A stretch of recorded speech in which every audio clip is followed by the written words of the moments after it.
Now first ఇది వచ్చేటప్పటికల్లా MPC వాళ్ళకి కానీ బైపీసీ వాళ్ళకి కానీ మ్యాథ్స్ ఒక షెడ్యూలింగ్ లో మాత్రమే తేడా ఉంటుంది, మిగతా సేమ్ ఉంటుంది. సో జాగ్రత్తగా చూసుకోండి. మీ ఎగ్జామ్స్ వచ్చేటప్పటికల్లా 21st నుంచి స్టార్ట్ అవుతాయి. Second that is May 21st నుంచి జూన్ 2తో మీకు ఎగ్జామ్స్ అయిపోతాయి. అండ్ దీంట్లో ఫస్ట్ డే ఎగ్జామ్ కనుక తీసుకున్నట్టయితే 21st దట్ ఈస్ థర్స్డే గురువారం రోజు సాంస్క్రిట్ ఎగ్జామ్ ఉంటుంది. రెండోది ఇమ్మీడియట్లీ నెక్స్ట్ డే, మధ్యలో గ్యాప్ ఏం రాలేదు, 22nd ఫ్రైడే రోజు మీకు ఇంగ్లీష్ ఎగ్జామ్ ఉంటుంది.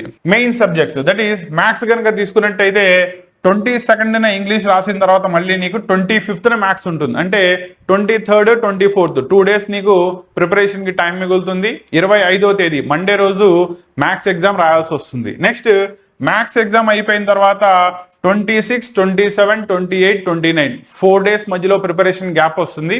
దెన్ ఫ్రైడే రోజు 29వ తేదీన ఫ్రైడే రోజు నీకు ఫిజిక్స్ ఎగ్జామ్ ఉంటుంది.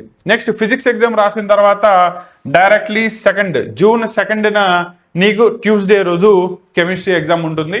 వేరాజ్ బయాలజీ వాళ్ళకి కనుక తీసుకున్నట్టయితే మీకు biology exam 25th maths exam వస్తే 26th బయాలజీ ఎగ్జామ్ ఉంది. అర్థమైందా? అంటే మ్యాథ్స్ వాళ్ళకంటే నీకు ఒక రోజు ప్రిపరేషన్ కి ఎక్కువ టైం మిగులుతుంది. అండ్ బయాలజీ సిలబస్ కూడా ఎక్కువ కాబట్టి దానిలో ఏమాత్రం ప్రాబ్లం లేదు, కరెక్ట్గా న్యాయం చేసినట్టే. కాబట్టి ఉన్న టైంని ప్రాపర్లీ యూటిలైజ్ చేసుకుంటూ ఎగ్జామ్స్ దానికి ప్రిపేర్ అవ్వండి. క్లారిటీ వచ్చిందా?